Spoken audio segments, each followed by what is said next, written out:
Bonjour à tous, bienvenue dans Tout un monde, votre rendez-vous hebdomadaire avec les acteurs de l'actualité. Voici tout d'abord, comme chaque semaine, en quelques secondes, le bilan de cette journée d'info. Victoire historique de la gauche radicale en Grèce. Le parti Syriza, qui conteste l'austérité imposée par l'Union européenne, a obtenu 149 sièges au Parlement.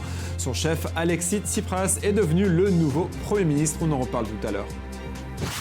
Le monde a commémoré les 70 ans de la libération du camp d'Auschwitz-Birkenau. 7 décennies plus tard, les discours étaient dominés par la lutte contre le terrorisme et l'antisémitisme. 3 attaques simultanées revendiquées par la branche égyptienne du groupe État islamique ont visé la police et l'armée dans le Sinaï. Cette explosion de violence coïncide avec l'anniversaire de la révolution qui a mené en 2011 à la chute de Moubarak. L'État islamique a fini par mettre sa menace à exécution. Malgré les tentatives de négociation du Japon, le groupe terroriste affirme avoir décapité le second otage nippon qu'il détenait.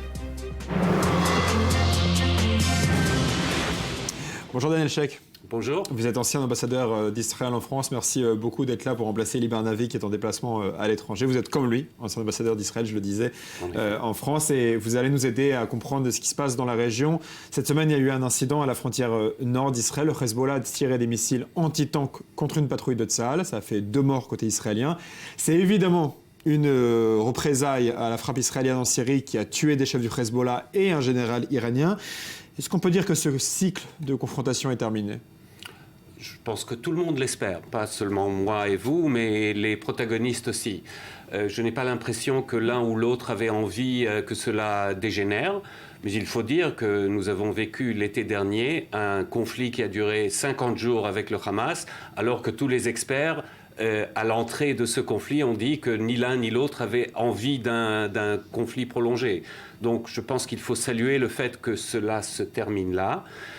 Sur la frontière nord règne un certain calme assez prolongé depuis quelques années, qui est la suite de la Deuxième Guerre du Liban sans aucun doute. Et de temps en temps, il y a des flambées de violence qui se déroulent selon un scénario plus ou moins connu. Et je pense qu'on peut être bien content que le scénario n'a pas été brisé cette fois-ci. Mais même si le scénario n'a pas été brisé, est-ce qu'on peut dire que la troisième guerre du Liban n'est pas finalement qu'une question de temps ? On peut dire ça sur toutes les guerres du monde, malheureusement. Mais là, on voit le diplomate en moi a envie de vous dire que les seuls conflits qui valent... qui méritent l'adjectif réussi, ce sont les conflits qu'on a su éviter. Et donc, oui, peut-être on peut dire ça, c'est une sorte de slogan, mais j'espère que le calme va rester sur la frontière libanaise, sur la frontière nord d'Israël, pendant de longues années encore. Je pense que c'est un calme qui provient à la fois des suites de la Deuxième Guerre du Liban. Quand même, il y a une crainte du côté Hezbollah du potentiel de Tsahal. C'est une dissuasion. Il y a une crainte du côté de Tsahal du potentiel du Hezbollah. Oui, elle est un peu sur un autre registre. C'est une crainte pour la population civile du nord du pays, pour l'économie israélienne. Ce n'est pas une crainte, disons, existentielle. Alors que pour le Hezbollah, c'est plus difficile. Il y a une deuxième chose qui n'est certainement pas moins importante, c'est le rôle que joue maintenant le Hezbollah dans la politique libanaise. Il fait partie du gouvernement et donc aujourd'hui, il ne peut plus se cacher derrière cette marque. Non, nous sommes une milice indépendante, nous faisons ce que nous voulons. Le gouvernement libanais sait très bien que si le Hezbollah va agir, c'est l'État libanais qui va en payer le prix et qui va en porter la responsabilité. Alors une question importante, on est en pleine campagne électorale actuellement en Israël. Dans quelle mesure vous pensez que la frappe israélienne en Syrie, les représailles du Hezbollah, la volonté d'Israël aussi de ne pas trop riposter derrière, tout cela a été influencé par la campagne électorale ? Je pense qu'il est naïf de dire que ça n'a aucune influence, mais je pense aussi qu'il est plutôt de mauvaise foi de prétendre qu'il y a eu quelqu'un a eu une idée derrière sa tête.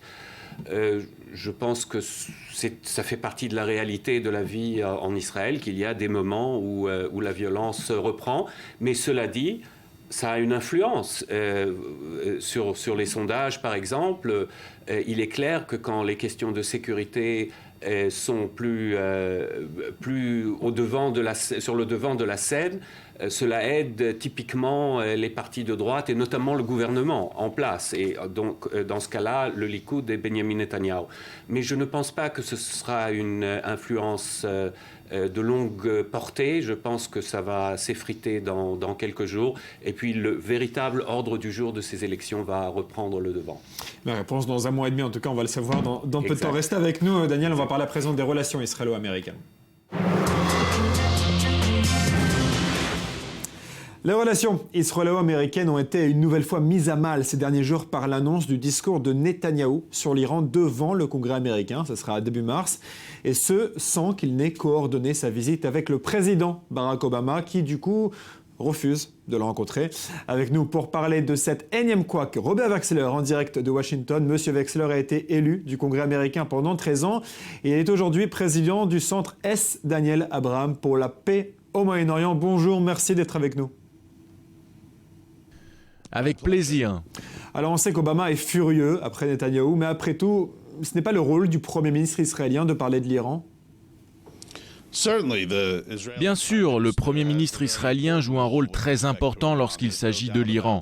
Et tout le monde ici, à Washington, respecte les intérêts qu'Israël et son Premier ministre ont en ce qui concerne l'Iran. La bonne nouvelle, c'est que les États-Unis ont des intérêts en commun avec Israël lorsqu'il s'agit d'empêcher l'Iran d'obtenir l'arme nucléaire.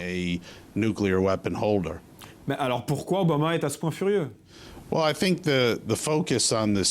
pense que la polémique autour du discours vient d'une inquiétude du fait que la relation entre Israël et les États-Unis est politisée. Et ça, je pense que c'est quelque chose auquel tous ceux qui tiennent à la sécurité de l'État d'Israël et à la solidité de la relation israélo-américaine doivent être sensibles. La force des liens entre Israël et les États-Unis à travers les années a été maintenue, préservée, et c'est même renforcée parce que cette relation est fondée sur un soutien bipartisan à Washington.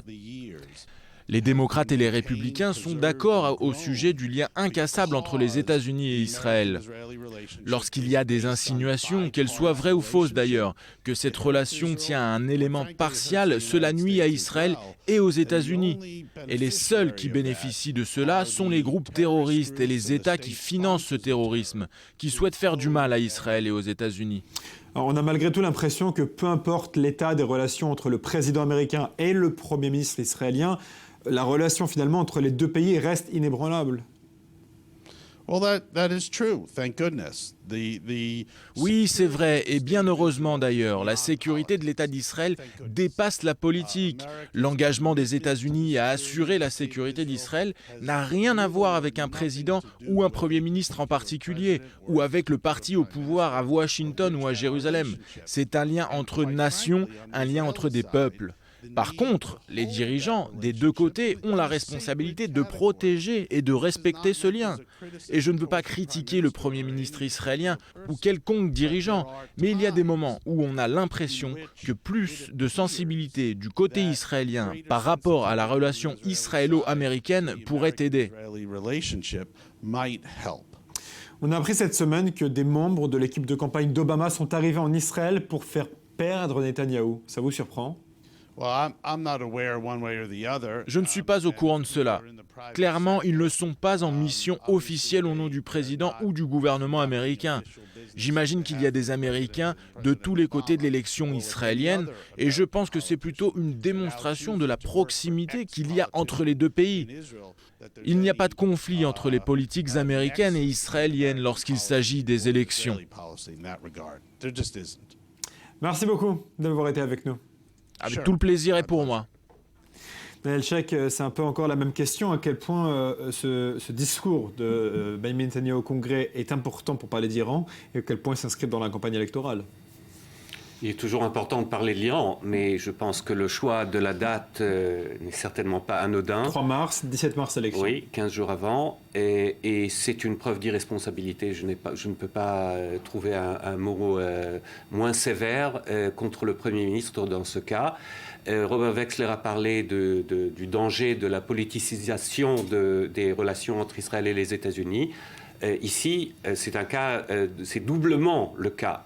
D'un côté, c'est une exploitation du Congrès pour les besoins de la campagne électorale du Likoud, et d'un autre côté, c'est jouer les républicains contre le président américain. C'est un jeu extrêmement dangereux. Non, des gens disent, des commentateurs, ils ne savaient pas, ce n'est pas l'intention. Franchement, moi je pense qu'ici, on peut dire beaucoup de choses du Premier ministre Netanyahou, mais il connaît les États-Unis très bien. Il a agi comme il a agi, non pas à cause des relations avec les États-Unis ou du problème iranien. Lui, il veut aller au Congrès le 3 mars pour parler à son électorat en Israël. Ça n'a rien à voir avec les États-Unis. Et c'est ici, évidemment, le grand danger de mettre en péril une relation tellement vitale, tellement centrale pour le devenir de l'État d'Israël, quel que soit le résultat de cette élection. Je pense qu'ici, il a fait preuve d'une grande irresponsabilité. Merci beaucoup, Daniel Sheikh, de vos analyses cette semaine, ancien ambassadeur d'Israël en France. Je le disais en titre, le parti anti-austérité a remporté les élections législatives en Grèce. Et c'est tout le vieux continent qui a les yeux rivés vers Athènes. Avec nous, pour en parler, Georges Prévelakis, ambassadeur de Grèce auprès de l'OCDE. Bonjour. Bonjour. Fin février doit avoir lieu, a priori, le versement d'une dernière tranche de financements internationaux de la part des Européens en échange de réformes supplémentaires en Grèce. Est-ce que ces réformes vont avoir lieu ? Mais, bien sûr, le gouvernement a déclaré que son projet, c'est de faire des réformes. Mais bien sûr, le gouvernement est en train d'étudier à nouveau les contenus des réformes. Donc, ma réponse est à la fois oui et non. Oui, en ce qui concerne la volonté de réformer le pays, éventuellement non en ce qui concerne, si vous voulez, les réformes exactes et le contenu des réformes qui avaient été négociées auparavant par le précédent gouvernement. Et si les réformes promises ne sont pas mises en place, ça veut dire que les aides ne seront pas versées ? En tout cas, les réformes ne peuvent pas être mises en place de manière instantanée, c'est-à-dire les réformes prennent du temps pour la préparation, etc. Je ne pense pas que là, c'est un véritable blocage. Mais il est évident que le gouvernement devra s'engager pour les réformes. D'accord, mais dans quelle mesure la Grèce peut-elle ne pas respecter les accords passés ? Écoutez, ça c'est bien sûr tous les débats en ce moment. Le gouvernement souhaite renégocier à partir d'une argumentation selon laquelle la stratégie qui a été suivie jusqu'à maintenant n'a pas donné de fruits et qu'on a été conduit à une sorte de cycle vicieux. Donc le gouvernement engage l'Europe et les autres institutions dans une discussion qu'elle souhaite de fond plutôt que, si vous voulez, un simple bras de fer entre les deux parties. Concrètement, qu'est-ce que le nouveau Premier ministre compte faire ? Il va demander l'annulation de la dette ? Non, ça c'est exclu, mais il souhaite discuter la possibilité de rendre la dette soutenable. Il y a plusieurs moyens pour le faire. Il y a d'abord la question du taux d'intérêt et ensuite la question de l'échelonnement de la dette. Si le bras de fer se poursuit entre la Grèce et l'Union européenne, on peut envisager une sortie de la zone euro ? Écoutez, je pense que ce serait, dans ces cas, je dirais, un accident. Mais ce n'est pas ni la volonté, ni l'intérêt des uns et des autres une telle éventualité. D'ailleurs, il n'y a pas de procédure pour une sortie de la Grèce, ni de la zone euro, ni évidemment de l'Union européenne. Est-ce que vous pensez que ce qui est en train de se passer en Grèce va déterminer finalement l'avenir de l'ensemble de l'Europe ? Je pense que c'est en effet un moment crucial. Il y a beaucoup d'attentes de différentes parties. La Grèce se trouve dans un carrefour entre des intérêts européens qui la dépassent Il y a d'un côté ceux qui espèrent que, à travers la Grèce, il va y avoir une sorte d'adaptation de la politique qui a été suivie jusqu'à maintenant, basée sur l'austérité. On ne peut pas exclure l'existence aussi de milieux qui souhaitent, à travers une sorte de punition de la Grèce, à envoyer un message envers des États et des peuples qui pourraient souhaiter justement une politique plus souple. Merci beaucoup d'avoir répondu à nos questions. De rien. Et c'était Le Monde de cette semaine tel que nous l'avons vu. Rendez-vous dimanche prochain. Bonne semaine à tous.